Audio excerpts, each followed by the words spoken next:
僕が九州から名古屋に来たことに大層な理由を求めてくる人が一定数いるんですよ。僕双子の兄が九大出身なんで、肩身が狭いこと狭いこと。九州から名古屋大学行くやつあるある。はい、ありがとうございます。いい本を読まないブンブンは字の読めないブンブンに等しい。どうも射撃場の哲学者ソクラテス家中尾です。僕って川谷絵音の高校の後輩じゃないですか。今回そんなことはどうでもいいんですけど、自分は出身が長崎県ってところなんですけど、大学はですね、愛知県にある名古屋大学っていうところを出てて、今日はそれにちなんだあるあるをしていきたいと思います。一般的なあるあるって多くの人が体験したことがあるものの中で、自分の体験したことがある話をしてあるあるって共感を生むコンテンツだと思うんですけど、最近はどうやらそうじゃないみたいで、YouTube のあるあるであるあるを言ったらダメみたいな風潮があるみたいで、そのプレッシャーで夜も眠れない日々が続いてるんですけど、僕も YouTube の伝統を守るべく激狭なあるあるを話していきたいと思います。九州から明大に来る人って年間20人くらい、長崎からに至っては毎年 2,3 人くらいしかいないんで、あるあるを分かってくれる数少ない20数人はあるあるって言いながら聞いてほしいんですけど、分かってもらえない人はこういう人種もいるんやなくらいの生温かい目でご覧ください。あと空調の調子が悪くて部屋の中でコート着てるんですけど、あんまり気にしないでください。それではいきます。一つ目のあるある。初対面でなんで旧大受けなかったのって聞かれがちっていうので、これめっちゃ聞かれますね。受験にあんまり詳しくない人のために一応ちゃんと説明しとくと、名古屋大学って東海地区のそこそこ勉強できる子が集まってくる大学なんですけど、九州には九州大学っていう九州のそこそこ勉強できる子が集まる大学があって、なんでわざわざ九州の人間が九大行かんと明大来とんの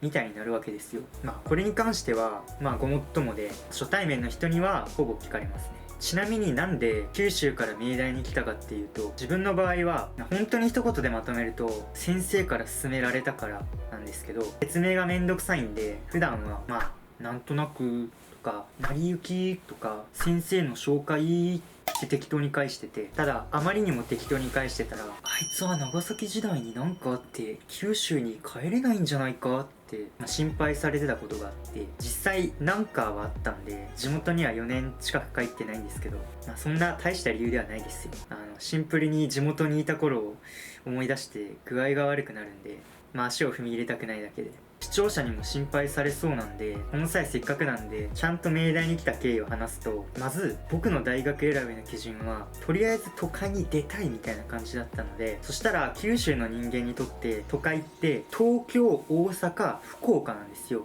ここ重要っす。試験に出ます。あとは学力と学費で大学を絞ってると、大阪大学とか九州大学とかに行きたいと思ってたので、割とここまではごくごく普通の九州の受験生だったんですけど、歯車が狂ったのがセンター試験、今の共通試験が終わった後で、担任の先生に急に明大の推薦入試受けないかって勧められて、よくわからないまま受けて、よくわからないまま受かって、よくわからないまま名古屋に来て、で結局気に入ってずっと住んでますね。なので九大に行きたくなかったわけでもないし、福岡と名古屋だったら地元だし、どちらかといえば福岡の方がいいなとは思ってたんですけど、なんなら前期で出願はしてたし、でもそんなに大学にこだわりがなくって、ぶっちゃけ全然どっちでもよかったんで、いい大学じゃないですか、どっちも。先に受かった明大に来たって感じですね。でも一つだけ嫌なのが、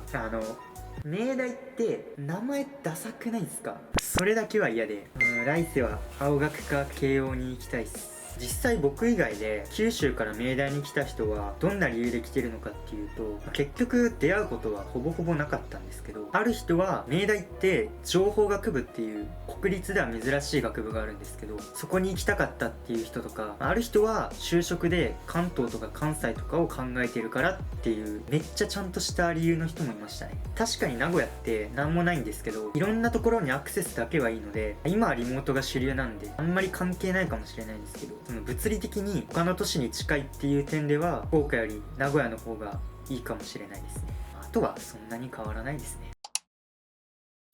次いきます。途中から自分でもなんで名古屋に来たのか見失いがちっていうので、みんなからなんで名古屋に来たのって聞かれすぎて、逆に自分でも俺なんで名古屋に来たんだっけって疑心暗鬼になるっていう、これありますね。実際自分の場合はそんな大層な理由で名古屋に来たわけでもないし、この動画を見てる人もなんとなくとかその時の気分とかで意思決定することもあるとは思うんですよ。なんか自分の行動の全てを合理的でがっちり辻褄が合うことの方が少なくないですか？でもそれが許されない風潮も時々あるじゃないですか。僕が九州から名古屋に来たことに大層な理由を求めてくる人が一定数いるんですよ。そんな人たちの期待に応えることができなかった時に、俺ってなんか悪いことしたっけって謎の罪悪感に駆られるっていう、そんなあるあるですね。次いきます。他の九州出身のやつと強い仲間意識芽生えがちっていうので、これは別に名古屋とか明大に限ったあるあるではないかもしれないですけど、特に愛知県って都市がめちゃくちゃ栄えてる割にローカル色が強くて、これなんでかっていうと、実際に住んでみて感じたのが、名古屋って交通、ビジネス、教育とかとにかく生活の全てがこの近辺で完結するんで、名古屋から出る必要が全くないんですよ。しかも近くに首都圏とか関西圏とかがあるんで、逆に名古屋に人が入ってくることもそんなに多くなくて、九州の人は福岡もあるしね。だから都市規模の割に人材があんまり動いてないんですよ。そしたら名古屋で生まれ育ってみたいな人ばっかりになるじゃないですか。これ大学もしっかりで、明大って9帝ってあるじゃないですか。この9帝の中でも異様に地元占有率が高くて、東海3県、愛知、三重、岐阜で軽く7割超えてて、愛知だけで過半数超えてるんですけど、そしたら九州出身の自分は扱いが必然的にレアポケモンみたいになるわけですよ。別にいじめられたりとかはなかったし、全然優しい人多いんですよ。でもやっぱり珍しがられること自体に嫌気がさすこともあったし、言うて事実マイノリティだし、たまに寂しくなる時もあるんですよ。たまにね。そんな時に同じ九州出身の人と出会った暁には、似たような境遇を味わってるがゆえに強い仲間意識が芽生えがちで、あとは九州の人って独特の文化があって、甲子園とかサッカーの選手権で自分の県が負けても他の九州の県が勝ち進んでる限り応援するみたいな文化があって、もともと仲間意識が強いんで、そういうのも相まって、自分は大学時代結局沖縄出身のやつといつもつるんでましたね。もちろんこっちの人とも普通に仲良くしてましたけど、そいつとは、今でも特別仲がいいですね。次いきます。地元に帰ると旧大勢より扱い雑なの不本意がちっていうので、東大京大くらいはさすがにみんなも知ってるとは思うんですけど、その次に来るのって大体その地方で一番偏差値の高い大学だから、九州だったら九大で、こっちだったら明大で、あと地元だと長崎大学とかあるんで、まず長崎大学行くやつはチヤホヤされるんですね。いや実際地元の国立って立派ですよね。ましてや九大行くやつなんて扱い神ですよ。確かに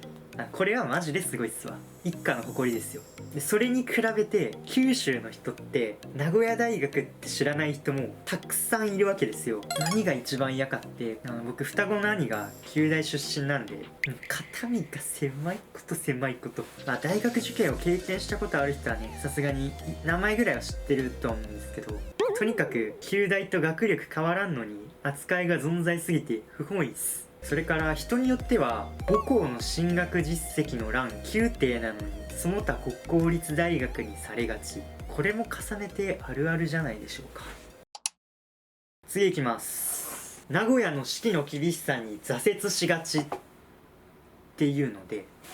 九州イコールあったかいみたいな、だから九州の人は暑さに強いみたいなイメージあると思うんですけど、で僕も実際そう思ってて、あと自分中学までサッカーやってたんで、暑さには絶対的な自信があったんですよ。夏バテもしたことなかったしね。こっち来てマジで一番驚いたのが、名古屋っていうかこの辺夏くっそ暑いんですよ。サウナにいるみたいなの、本当に。で今思うと九州ってただただ冬があったかいだけで夏そんなに暑くなかった。だから俺はぬるま湯に浸かって甘やかされて育っただけだったのね。名古屋に来てもう毎年夏バテで7月の中旬にはもう飯食えんみたいな。で冬は2年ぐらいで慣れたんですけど、それでもね温室育ちには厳しかったかな。別に今コート着てるのはちょっと空調の調子が悪いだけで、これ名古屋の熱に関わることなんでちゃんと言っとくと、本当に部屋でずっとコート着とかないとみたいなのは一切ないんで。そうだね、名古屋は四季じゃなくてこう夏と冬しかない感じかな。2期だね。自分にとってはちょうどいい季節が極端に少ない、そんなあるあるでした。どんどんいきます。帰省の時飛行機で帰るか新幹線で帰るか悩みがちっていうので、距離がね絶妙なんでね。あとこれは県によって少しずつ違うのかな。福岡だと飛行機か新幹線か、あと夜行バスもあるしね。長崎だと僕は大学の最初の方は直行便、愛知から長崎夜行バスがあったんで、それで帰ることが多かったんですけど、あれ確か3年くらい前に廃線になりましたよね。知らんけど。あとやっぱ12時間くらいかかるんで、なんか疲れるのが嫌で。でも運転手さんはもっと大変だったと思うんですけど、あと飛行機は飛行機で1日2本とかしかないし、しかも JAL だけでしょ。で受験の時は飛行機使ったんですけど、高いじゃないですか。あと新幹線は博多までじゃないですか。長崎まで行ってないんで新幹線が結局博多で降りてかもめとか九州号とかに乗り換えないといけないんですよ。でしかも2時間っすよ。アホかと言うてですよ。これ名古屋から博多まで3時間半かかるし、岡山からが長いんすわマジで。なんかもうねバカらしくなってきて、結局博多に着いた瞬間もう福岡でいいやってなって、9代組と遊んで、兄弟の家も大学時代福岡にあったんで、なんかそこで満足してそのまんま名古屋にバックしてみたいな行為をこう繰り返し続けて、かれこれ4年地元の長崎には帰ってないですね。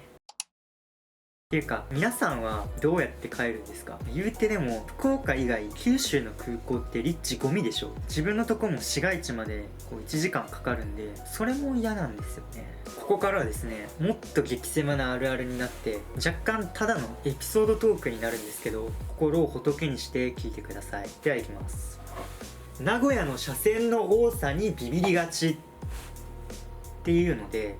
これは僕が初めて長崎から名古屋に来た時の話になるんですけど、名古屋って車線も多いし、5車線とかあるんですよ。あと一つ一つの車線がめっちゃ広いんで、あとね道がまっすぐで、一方で自分が住んでた県って山ばっかで土地がないんで、とにかく道が狭くて、こんなのとかこの道僕が通ってた中高の近くの道なんですけど、あとはバスがこんな感じでスレスレで通ってたりとか、これ日常の光景で3車線以上の道路がほぼないんで、5車線って脳のメモリが追いつかないんですよ。意味わからないじゃないですか。日本一道が狭い県から日本一道が広い県に来たんで、これが一番カルチャーショックだったかな。名古屋運転めっちゃ荒いけどな。これは長崎から名古屋に来たあるあるです。じゃあ次いきます。これ最後です。博多弁喋って、いや博多弁と長崎弁違うからってなりがちっ